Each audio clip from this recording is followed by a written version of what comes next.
Pre મોન્સૂનનો જે વરસાદ છે એ ગુજરાતમાં શરૂ થઈ ગયો છે. કયા કયા જિલ્લાઓમાં કેટલા દિવસ સુધી વરસાદ પડવાનો છે?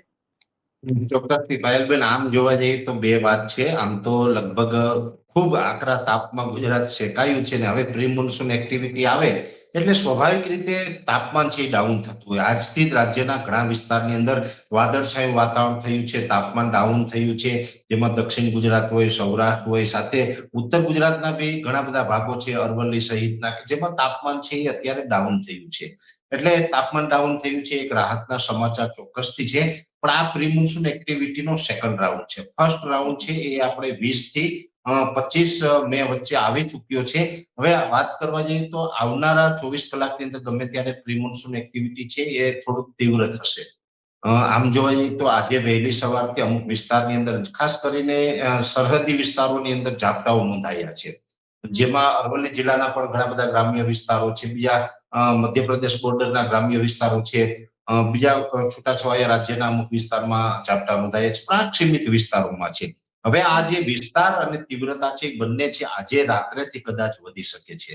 હવે આ જે વિસ્તારમાં વધારો થવાનો છે એમાં ઘણી જગ્યાએ તો થંડરસ્ટોર્મ એક્ટિવિટી થશે. હવે થંડરસ્ટોર્મ એક્ટિવિટી થાય એટલે સ્વાભાવિક રીતે ગાજવીજ અને પવન સાથે તોફાની વરસાદ આવતા હોય છે.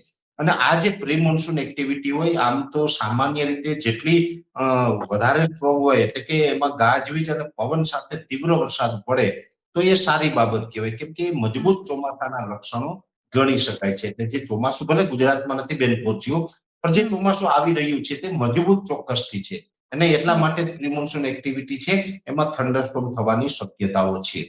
હવે થંડરસ્ટોર્મ થશે એમાં આમ જોવા જઈએ તો દર વર્ષે સૌરાષ્ટ્રની અંદર પ્રી મોન્સૂન એક્ટિવિટીની શક્યતા વધારે રહેલી હોય છે અને ત્યાં વધારે પડતા હોય છે. આ વખત સૌરાષ્ટ્ર કરતા ઉત્તર ગુજરાત અને મધ્ય ગુજરાતના અમુક વિસ્તારો આગળ નીકળે તેવી શક્યતાઓ છે. એટલે આજે રાત્રેથી ઘણી જગ્યાએ તીવ્ર વરસાદ પડવાનું ચાલુ થઈ જશે. જોકે આમાં કોઈ વાવણી લાયક વરસાદ થાય કે અતિ ભારે વરસાદ થાય તેવી શક્યતાઓ નથી, પણ પ્રી મોન્સૂન એક્ટિવિટીના જે વરસાદ હોય એમ એનાથી તીવ્ર કહી શકાય. એટલે અડધાથી લઈને 1 ઇંચ આસપાસના વરસાદ પણ ઘણી જગ્યાએ સંભવ છે.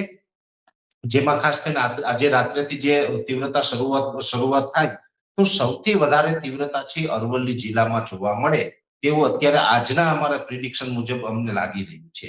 પછી અરવલ્લી છે, જે સાબરકાંઠાના અમુક વિસ્તારો છે, એ સાથે પાટણ મહેસાણાના વિસ્તાર છે, સાથે અમદાવાદ, ગાંધીનગર છે, મહીસાગરના વિસ્તારો છે, આ તમામ વિસ્તારોની અંદર પ્રી મોન્સૂન એક્ટિવિટીની સંભાવનાઓ છે.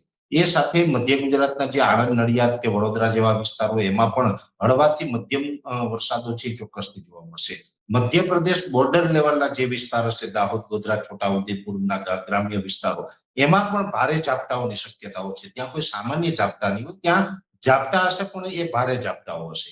એવી જ રીતે દક્ષિણ ગુજરાત છે તો દક્ષિણ ગુજરાતના પણ લગભગ દરિયાઈ કાંઠાના વિસ્તારો છે, જેમાં હજીરા, સુરત થી લઈ અને દમણ હોય, દાદરા નગર થી લઈને વલસાડ આસપાસના વિસ્તાર છે, વાપી છે, નવસારી છે, બિલીમોરા છે, આ તમામ વિસ્તારની અંદર પણ તીવ્ર વરસાદ એટલે કે ગાજવીજ અને પવન સાથે ભારે ઝાપટાઓ પડે તેવી શક્યતાઓ રહેલી છે. ભલે ત્યાં પણ 1 ઇંચની આસપાસ જ હશે, પણ એ જે ઝાપટા પડશે ટૂંકા સમયની અંદર 1 ઇંચ પડશે અને ગાજવીજ અને પવન સાથે પડવાની સંભાવનાઓ છે. ખાસ કરીને બેન આમાં એવું હોય છે, જ્યારે પણ ઝાપટા પડતા હોય જો પવન સાથે પડે ત્યારે આપણે ઘણું બધું નુકસાન થતું હોય. એમાં પણ દક્ષિણ ગુજરાતની વાત કરી રહ્યા છે એટલે ત્યાં તો આંબાના બગીચાઓ છે, કેરીનો પાક છે ને કેરીનો પાક અત્યારે ઘણી જગ્યાએ હાર્વેસ્ટિંગ બાકી છે, એટલે કેરીના પાકમાં પણ ત્યાં નુકસાની થઈ શકે છે. એવી રીતે કચ્છમાં તો એકદમ સીમિત વિસ્તારોમાં ઝાપટાઓ પડશે, નહીતર સૌરાષ્ટ્રના ભાગોની અંદર પાછું શક્યતાઓ છે. અને સૌરાષ્ટ્રમાં પણ જે દરિયાઈ કાંઠાના જિલ્લા છે, જેમ કે અમરેલી, ભાવનગર, ગીર સોમનાથ, જુનાગઢના અમુક વિસ્તારો છે, એમાં થોડીક તીવ્રતા વધારે જોવા મળશે. દરિયાકાંઠાથી અંદરના ભાગો હશે, રાજકોટ જિલ્લો હોય કે બીજા જામનગર જેવા વિસ્તારો હોય, તેમાં થોડીક ઓછી તીવ્રતા હશે.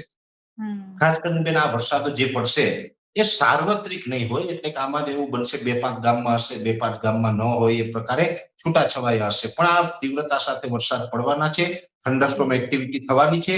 અને આજે રાત્રેથી આની શરૂઆત થઈ શકે તો 4 અથવા તો 5 જૂન સુધી આની જે અસર છે એ વધારે રહેવાની છે. એ પછી અસર છે ઘટતી જશે. આમ તો 8 જૂન સુધી, 8-9 જૂન સુધી ઝાપટાઓ નોંધાશે, પણ 4 તારીખ પછીનો જે સમયગાળો હશે બેન, એની અંદર પછી એવું બનશે કે દરિયાઈ કાંઠાના વિસ્તારમાં અસર કરે અને એકદમ સામાન્ય ઝાપટાના રૂપમાં અસર કરે અને મોટા ભાગે વાદળછાયું વાતાવરણ રહે.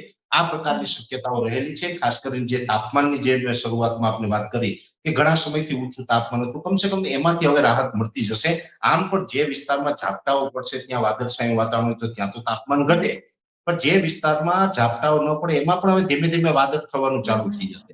એટલે 1 જૂન પછી તો આપણે કોઈ મોટું જે કઈ ફેરફાર થાય કે અચાનક તાપમાન ફરીથી ઉચકાઈએ તેવી સંભાવનાઓ નથી. એ પછી તાપમાન હશે તો પણ 35 ડિગ્રીની આસપાસનું તાપમાન રહેશે. એ 34 થી લઈ અને 36 મેક્સિમમ 37 ડિગ્રી, એટલે એનાથી ઉપર ન જાય. એટલે તાપમાનમાંથી રાહત મળશે અને છૂટાછવાયા ઝાપટાઓ નોંધાય એવી શક્યતાઓ હાલ અમે માની રહ્યા છીએ.